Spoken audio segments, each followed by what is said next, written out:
دیکھیے جب تک نکاح شرعی نہ ہو، اسی لیے یہاں جو لفظ بڑھا گیا نکاح شرعی، تو کورٹ میرج جو ہے نکاح شرعی نہیں ہے. اس کے بعد اگر وہ نکاح شرعی کر لیتے ہیں تو ایک دوسرے کے وہ وارث ہو سکتے ہیں. یہ لو میرج ہو یا کورٹ میرج ہو، اس سے وراثت تقسیم نہیں ہو سکتی ہے جب تک شرعی نکاح قائم نہ ہو. بعض اوقات اولاد والدین پراپرٹی اپنے بچوں کے نام تقسیم کر دیتے ہیں، یہ سمجھ کر کہ وہ بعد میں جل کر لڑیں گے، اختلافات کریں گے. سب سے پہلی بات یہ ہے کہ ہم کو اس سلسلے میں اولاد کو بھی باشعور بنانا چاہیے. یہ نہیں کہ وہ بننے کے بعد جھگڑا کریں گے. سبحان اللہ، آپ کی وفات ہو اور آپ کی اولاد جھگڑا کرے تو ان کو اس سلسلے میں تعلیم دینی چاہیے، بتانا چاہیے. ان کے اس ڈر سے جو ہے تقسیم کر دے، اور اس میں بھی لوگ ظلم کرتے ہیں اور کسی کو کم یا کسی کو زیادہ، کسی کو کوئی نہ کوئی کمی ہوتی ہے. سب سے پہلی بات یہ ہے کہ جیتے جی انسان اپنی پراپرٹی یا اپنی جائیداد تقسیم نہ کرے. یہ سارا معاملہ وفات کے بعد کا معاملہ ہے. البتہ وہ ایسٹیمیٹ کر سکتا ہے، اندازہ کر سکتا ہے کہ وہ میرے مرنے کے بعد اتنے لوگ ہیں، میرے بعد اتنے لوگ ہوں گے، ہر ایک کا حصہ اتنا ہو سکتا ہے. ایک اندازہ بتا سکتا ہے. بہت کچھ پراپرٹی ہے، تھوڑا بہت دے رہا ہے تو سب کو یکساں طور پر دینا ضروری ہے. جتنا وہ بیٹے کو دے اتنا ہی وہ بیٹیوں کو بھی دے. لیکن جائیداد کو زندگی میں تقسیم کرنے بہت سے مسائل دنیا ہی میں پیدا کر دیتا ہے، اور یہ ماں باپ خود بعد میں محسوس کرتے ہیں کہ ہم نے اپنے اولاد کو سب کچھ دے دیا اور ہماری بڑھاپے میں انہوں نے ہمارا کوئی ساتھ نہیں دیا. تو یہاں تک ہم نے جو موضوع پڑھا ہے، اس میں اگر کسی کو کوئی سوال ہو تو بتا سکتے ہیں.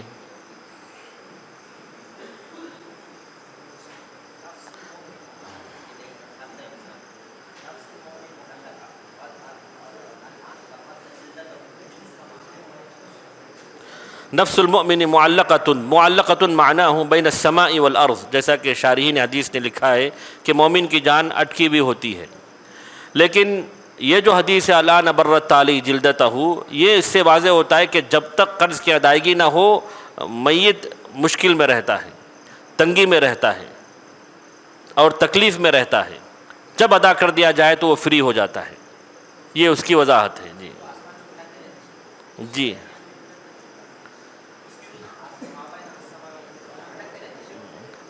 لیکن اس کی مزید وضاحت واللہ عالم کے بھٹکنے کا کیا مطلب ہے. جی یہی ہے کہ بین السماء والارض، اس کی جان لٹکی ہوئی ہوگی. جی نام یا شیر.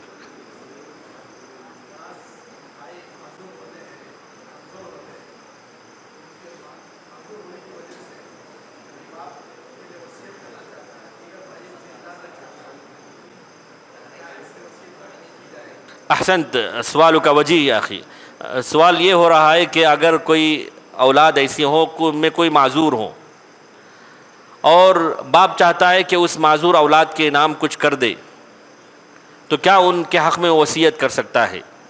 اور اگر وصیت کر دے تو کیا اس کی تنفیذ جائز ہے؟ بالکل کر سکتا ہے، لیکن اس میں سارے وارثین کی رضامندی ضروری ہے. سارے وارثین کی رضامندی ضروری ہے. اور اگر اس کی وفات بھی ہو گئی، کسی کی رضامندی نہیں لی گئی، تو موت کے بعد سارے وارثین کی رضامندی لی جائے گی. اگر سارے اوکے کر دے تب اس وارث کے حق میں زیادہ مال دیا جا سکتا ہے، ورنہ نہیں دیا جا سکتا.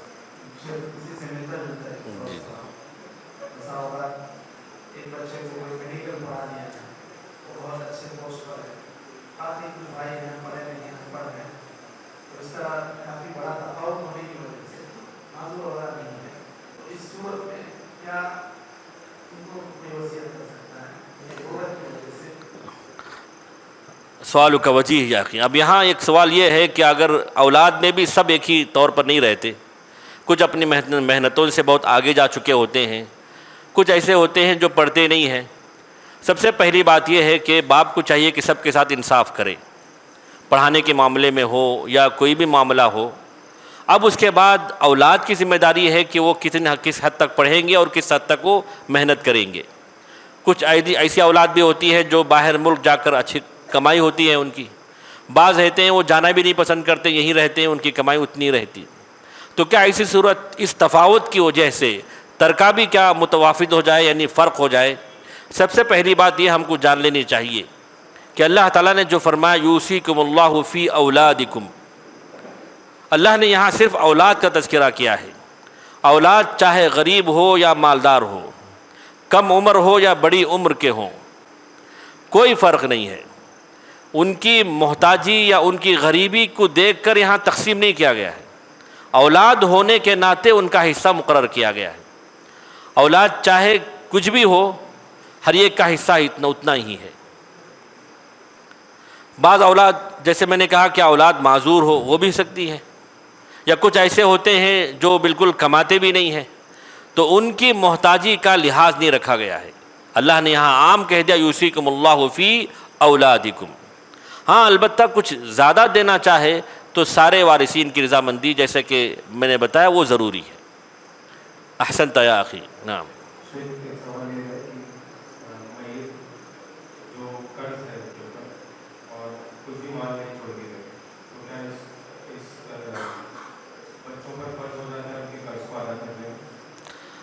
اگر کوئی شخص وفات پا جائے اور لمبا چوڑا قرض چھوڑ جائے تو سب سے پہلے ذمہ داری تو اس کے اولاد پہ ہوتی ہے کہ اپنے والد کو جہنم کی گرمی سے آزاد کریں۔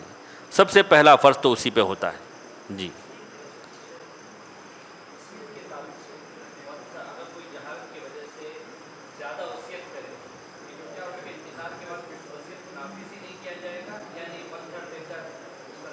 احسنت یا اخی، سوال یہ ہے کہ اگر کسی شخص نے وصیت زیادہ مال کی کر دی ہو اور وفات کے بعد زیادہ مال کی وصیت نافذ کی جائے گی یا ثلث کی حد تک؟ ثلث کی حد تک ہی کی جائے گی۔ جیسے اگر 2 ثلث وصیت کر دی ہو تو 2 ثلث کی تنفیذ جائز نہیں ہے، صرف اس کو کم کر کے 1 ثلث ہی کرنا ہوگا۔ جی اپنی بیٹیوں کی شادی اچھی طرح کر لیتے ہیں، پھر موت سے پہلے بیٹیوں کو جمع کرتے ہیں، ان سے کہتے ہیں کہ میں نے تمہاری شادی اچھے گھرانے میں کر دی ہے، اب جو کچھ مال ہے اپنے بھائیوں کے لیے چھوڑ دو، اور بیٹیاں راضی ہو جاتی ہیں، کیا ایسا کرنا جائز ہے؟ سب سے پہلی بات یہ ہے کہ بیٹیوں کو ایک طور پر شادی کرنا اور بیٹوں کو ایک دوسرے انداز سے شادی کرنا، یہ ہمارے معاشرے میں جو ہو رہا ہے، تو انصاف کے تناظر سے دیکھا جائے تو سب کے ساتھ ایک ہی انداز ہونا چاہیے۔ لیکن اگر بیٹیوں کی شادیوں میں بہت کچھ خرچ کرے اور ان کو مرنے سے پہلے اس قسم کی تاکید بھی کر دے، ایسا بھی نہیں ہونا چاہیے، کیونکہ کبھی یہ ہوتا ہے کہ بیٹیاں جو اپنے والدین کی اطاعت میں کچھ آگے ہی رہتی ہیں، ان کو ناراض نہیں کرنا چاہتی، ان کے سامنے تو وہ ہاں کہہ دیں، لیکن جب یہی بات ان کے شوہروں تک پہنچے تو وہ تو خاموش رہنے والے نہیں ہیں۔ تو لہٰذا نہ باپ کو اس قسم کا تعامل اپنے بچوں کے ساتھ کرنا چاہیے اور نہ ہی اس قسم کا معاملہ زندگی میں اٹھانا چاہیے۔ سب سے پہلی بات یہ ہے کہ انصاف کے ساتھ ہر ایک کے ساتھ معاملہ کرے، ہر ایک کی اپنی ضرورتیں پوری کرے، لیکن جہیز دے کر یا زیادہ خرچ کر کے ان کو وراثت سے محروم کرنا یہ کسی طور مناسب نہیں ہے۔ نعم۔ السلام علیکم۔ السلام علیکم۔ جیسا کہ کہا جاتا ہے کہ باپ کے انتقال کے بعد جب پراپرٹی کو تقسیم کیا جاتا ہے تو بہن کے جو بھائی ہوتے ہیں وہ لوگ کہتے ہیں ہم نے ہماری شادی جو ہے حقوقی پیسوں سے کیے ہیں، اور جو گھر کے بڑے بھائی ہوتے ہیں وہ کہتے ہیں کہ ہم نے فلاں بہن کی شادی کی ہے تو ہمیں زیادہ حصہ ملنا چاہیے۔ کیا اس کا مطالبہ جائیداد میں اس قسم کا مطالبہ درست نہیں ہے۔ اگر بھائی نے اپنے بہن پر احسان کیا ہے تو اس احسان کا بدلہ دنیا میں نہیں لے، وہ اس کا احسان تو بدلہ آخرت میں ہے۔ یا اگر پہلے ہی طے کر دے کہ ہم تمہارے ترکے میں سے مال نکال کر ہم تمہاری شادی کرنے جا رہے ہیں تو یہ معاملہ حل ہو سکتا ہے، ورنہ یہ احسان کر کے کہ ہم نے تمہاری شادی کی ہم تم کو پیسہ نہیں دیں گے، اس قسم کا ظلم ہے یہ۔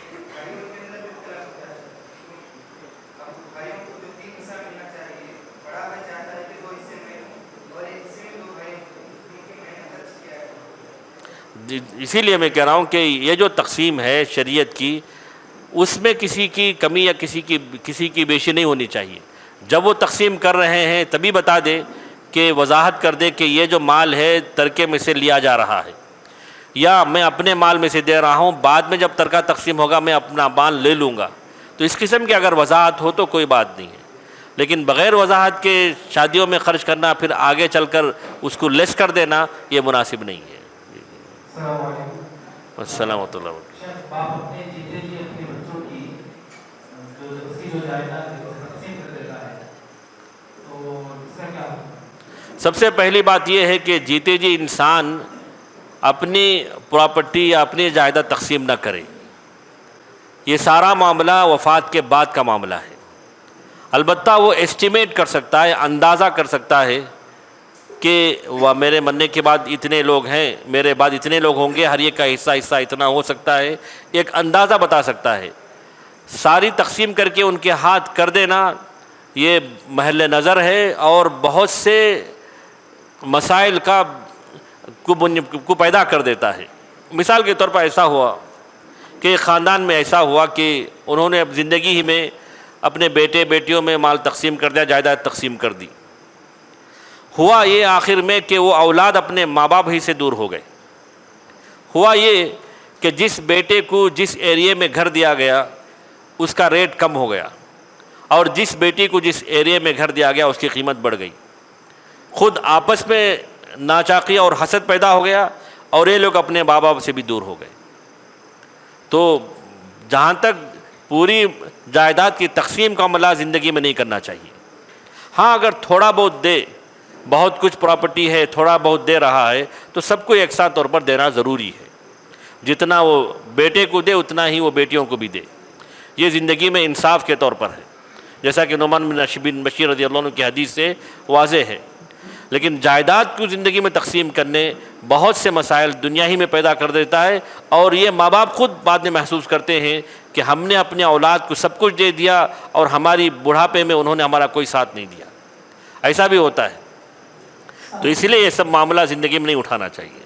بہنیں سب اپنے رضامندی سے چھوڑنا چاہے، بہنیں اپنا حصہ بھائی کی تنگی کو دیکھ کر خود رضامندی سے چھوڑنا چاہے. جہاں تک اگر کوئی وارث اپنا حصہ چھوڑنا چاہے تو بالکل وہ چھوڑ سکتا ہے اپنی رضامندی سے. تو اس کا ایک باقاعدہ ضابطہ ہے، تخارج کہتے ہیں اس کو، کہ اگر کوئی وارث اپنا حصہ چھوڑنا چاہے تو اس کا حساب کیسے کیا جائے. بالکل درست ہے. جی جی، بلکہ وہ دگنے اجر و ثواب کا مستحق ہوگا. جی جی، نام یا پھر السلام علیکم. وعلیکم السلام ورحمۃ اللہ وبرکاتہ. جائیداد کو بھائیوں میں تقسیم کرنے سے پہلے اس کو تجارت میں لگا دیا، یہاں تک کہ باپ کے انتقال کے کئی سال کے بعد تک اس کو تجارت میں لگانے کی وجہ سے کافی منافع ہوا ہے. تو فرائض جیسا کہ آیات میں بتائے گئے ہیں اس کے مطابق تقسیم کیے جائیں گے. یہ جو جائز منافع کمایا گیا ہے اس کو بھی شامل کر کے کیسے تقسیم کرنا چاہیے؟ سب سے پہلی بات یہ ہے کہ آج کل جو ظلم ہو رہا ہے، یہ ایک تو ہے کہ تقسیم میں تاخیر کرنے کی وجہ، یعنی تقسیم فوری ہو جانی چاہیے. جیسے ہی انتقال ہو جائے تقسیم فوری ہو جائے، اس میں مسائل آسانی سے حل ہوتے ہیں. معاملہ یہ وقت مشکل کا بن جاتا ہے جب بھائی لوگ اس پراپرٹی کو یا اس جائیداد کو لے کر، یا کوئی فیکٹری یا کوئی انڈسٹری ہے اس کو آگے بڑھانا چاہتے ہیں اور بہنوں کا کوئی حصہ نہیں نکالتے. تو یہ بھی کبھی ظلم کا باعث بن جاتا ہے. سب سے پہلی بات، جب اس میں 2 بیٹے اور 2 بیٹیوں کا شیئر ہے، سب اگر متفق ہوں کہ چلو ہم اس کمپنی کو، اس فیکٹری کو لے کر آگے بڑھتے ہیں، کیونکہ اگر اس کے ٹکڑے ہو جائے تو کسی کا کوئی فائدہ نہیں ہوگا، اور ہر ایک کا شیئر متعین ہو جائے، کیونکہ ہر ایک کا اپنا اپنا حصہ ہے، کسی کا 50% ہے، کسی کا 25% ہے. تو اس حساب سے اگر وہ شیئر میں رضامندی کے ساتھ بٹوارا کر لیتے ہیں تو کوئی حرج کی بات نہیں ہے. جیسے بزنس کرتے ہیں یا اس کو آگے بڑھاتے ہیں، یا اس سے منافع کما کے سب لوگ اس کو بانٹ لیتے ہیں، تو ہر ایک کا اپنے اپنے حصے کے مطابق ان کو فائدہ ہوگا. لیکن یہ اس وقت جب کوئی بڑی چیز ہو، چھوٹی موٹی چیز ہو تو اس کو بیچ کر ہر ایک کا حصہ تقسیم کر دینا ہی زیادہ مناسب ہوتا ہے. اور مال ایک ایسی چیز ہے، انسان اس کی وجہ سے لڑائی جھگڑے پہ اتر جاتا ہے. کوئی بھائی نہیں دیکھتا، کوئی بہن نہیں دیکھتا، کوئی ماں اور باپ کا رشتہ نہیں دیکھتا ہے. تو اس وجہ سے زیادہ سے زیادہ بہتر یہ ہے کہ پہلی فرصت میں اس کو ختم کر دیا جائے اور اس مسئلے کو نکال کر ہر ایک کا حصہ دے دیا جائے. جی، تو بزنس بھی کرتے ہوں تو ہر ایک کا شیئر اس میں واضح ہونا چاہیے، اور جو پروفٹ آتا ہے سب کے حصے میں بٹنا چاہیے، جب تک اس کی تقسیم نہ ہو. جی،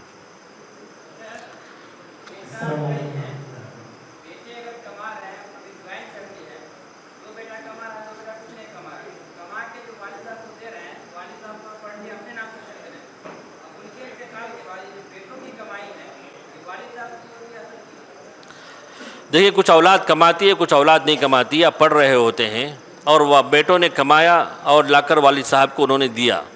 اب جو والد صاحب کو دے رہے ہیں کس نیت سے دے رہے ہیں؟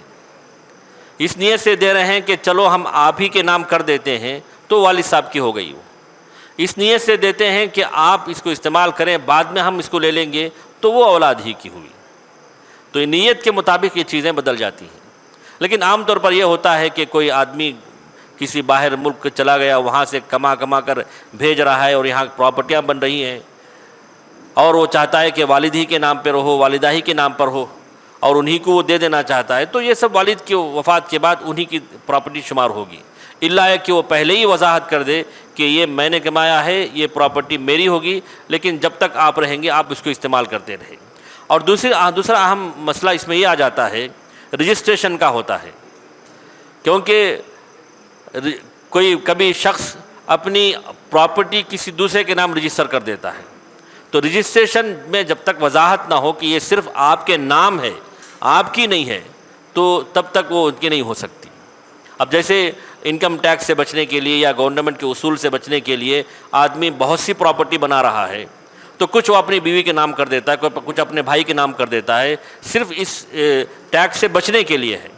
لیکن وہاں تصور یہی ہوتا ہے کہ وہ ہماری ہی ہے. تو یہ وضاحت بھی ہو جانی چاہیے کہ صرف آپ کا نام ہے یہاں پر، لیکن پراپرٹی آپ کی نہیں ہے، تو اس کے مطابق یہ فیصلہ ہوگا. السلام علیکم.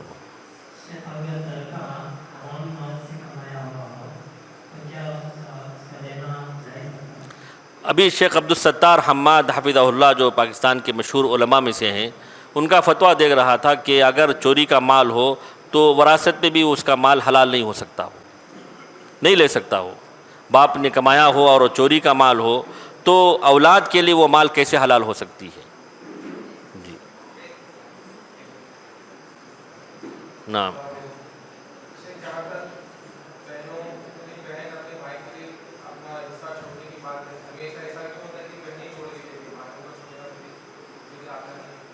عائد سوال دوبارہ بولیے.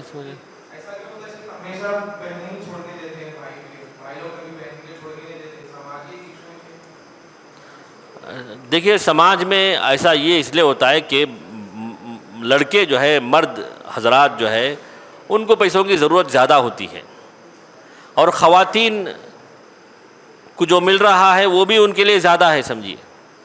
تو اس لیے وہ اب یہ سمجھتی ہیں کہ چلو بھائی کما رہے ہیں، بھائی بڑا محتاج ہے یا بھائی پہ اخراجات زیادہ ہیں، تو اس صورت میں وہ بہنیں چاہتی ہیں کہ اپنے بھائیوں کو دے دیں. تو اگر برضا و رغبت دے رہی ہیں تو کوئی حرج کی بات نہیں ہے. کبھی کچھ بہنیں ایسی ہوتی ہیں کہ ان کو وراثت کی کوئی ضرورت ہی نہیں ہے، تو ایسی صورت میں بھی وہ دے دیتے ہیں. لیکن مجبور کر کے ان کو بے بس بنا کے ان سے مال لینا یا ان کو راضی کروانا، ایسا غلط ہے. جیسے بیٹیاں بہنیں دے رہی ہیں تو بھائی بھی تو دے سکتا ہے.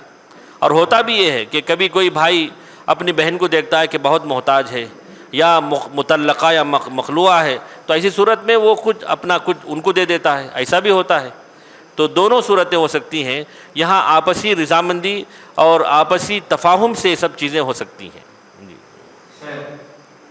دادا نے پوتوں کے لیے وصیت نہیں کی ثلث مال کی، پھر کیا ان کو حصہ ملے گا یا نہیں ملے گا؟ دیکھیے دادا اپنی پوتوں کے حق میں وصیت نہ کی ہو تو کیا سب سے پہلی بات یہ ہے کہ کیا پوتے محروم ہوتے ہیں؟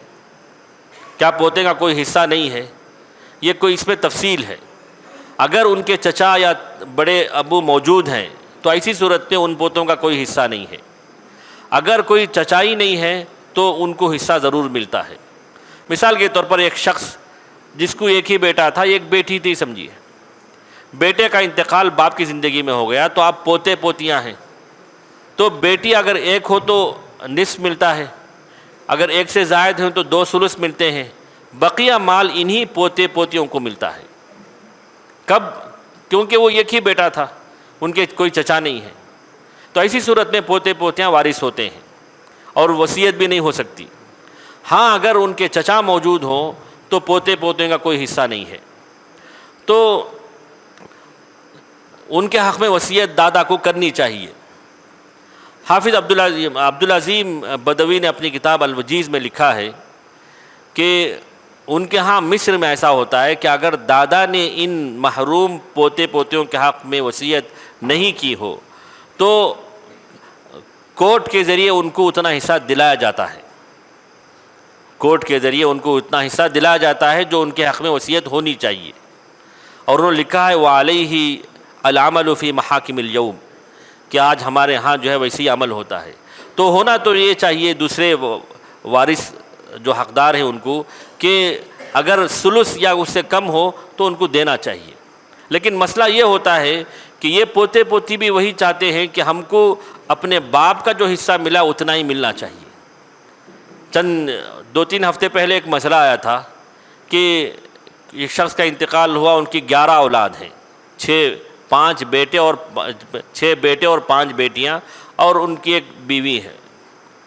ایک بیٹی کا انتقال باپ کی زندگی میں ہو گیا تو ان کے شوہر ہیں، ان کے اولاد موجود ہیں، تو لہٰذا آپ جب تقسیم کریں گے تو صرف 10 اولاد کا حصہ تقسیم کریں گے، لیکن اس مرنے والی بیٹی کے شوہر نے اور ان کے اولاد نے کیس کر دیا کہ ہم کو بھی اتنا ہی حصہ ملنا چاہیے جتنا ہماری ماں کو یعنی ہماری بیوی کو ملنا چاہیے۔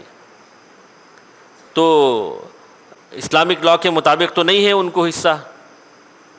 اب یہ لوگ بھی پھر ان کے پاس گئے، وکیل کے پاس، تو وکیل نے ان سے کہا کہ تمہارے اسلامک لاء کے مطابق ہر ایک کا کتنا حصہ بنتا ہے تم لکھ کر لاؤ۔ تو وہ میرے پاس آئے اور ہر ایک کا پرسنٹیج لکھ دیے، اور جس بیٹی کا انتقال باپ کی زندگی میں ہو گیا اس کا کوئی حصہ نہیں ہے۔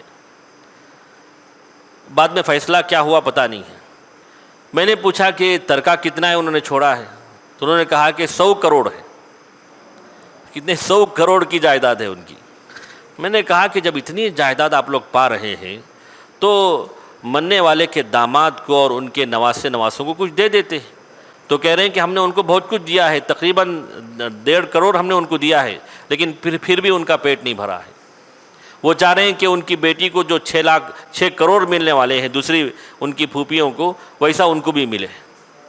تو لوگ ایسے ہوتے ہیں، تو ان کا کوئی حصہ نہیں ہوتا ہے۔ رحم و کرم کی بنیاد پر اگر دوسرے لوگ ان کو دے دیتے ہیں تو ٹھیک ہے، ورنہ ان کا کوئی حصہ شریعت میں نہیں ہے۔ عام طور پر لوگ یہاں ان پوتے پوتیوں کی محتاجی کا سوال اٹھاتے ہیں۔ محتاجی کا کیا سوال اٹھائیں گے جبکہ ان کا کوئی حصہ ہونا چاہیے، اور اگر اتنا ہی رحم دل ہے تو آپ اپنا حصہ دے دیجیے۔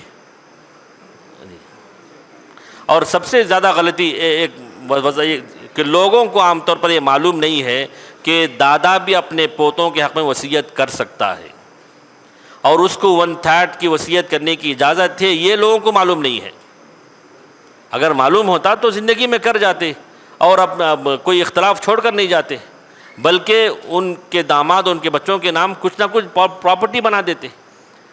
اور ہوا بھی ایسے ہے کہ بعض خاندانوں میں ایسا ہوا کہ ان کے 4 لڑکے تھے، ایک لڑکے کا انتقال باپ کی زندگی میں ہو گیا، تو ان کے سسر نے کیا کیا کہ کچھ پیسے جمع کر بہو کے نام اور ان نواسوں کے نام، پوتوں کے نام گھر بنا کے دے دیا ان کو کہ چلو زندگی میں ان کا مسئلہ حل کر دیں گے۔ تو معلومات کی بنیاد پر لوگ یہ سب چیزیں بھول جاتے ہیں اور بعد میں جھگڑے پیدا ہوتے ہیں۔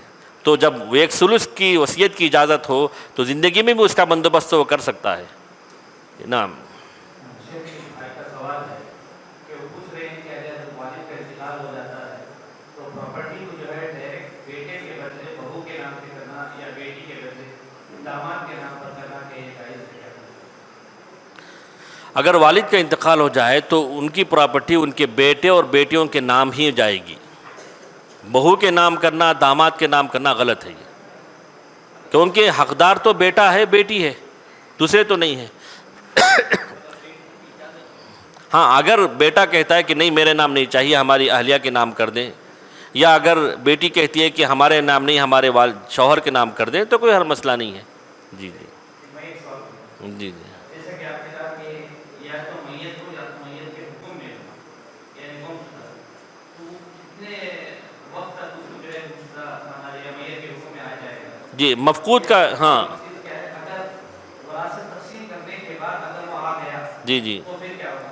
دیکھیے، مفقود کا ایک مستقل باب ہے وہ، کہ مفقود کو کب تک ہم زندہ شمار کریں گے۔ اس سلسلے میں مختلف اقوال ہیں۔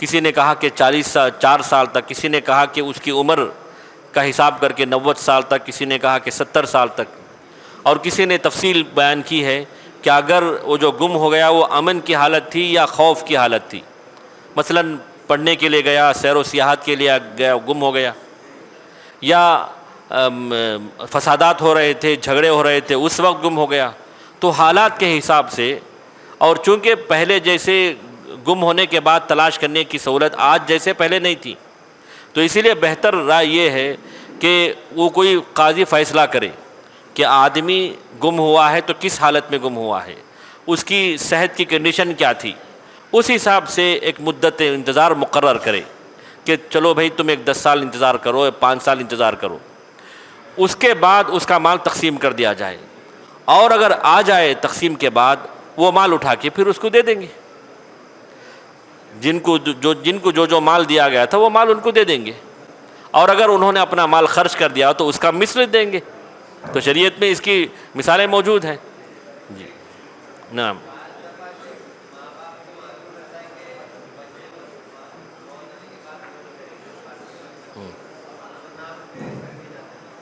جس آواز نہیں آ رہی تھی جی۔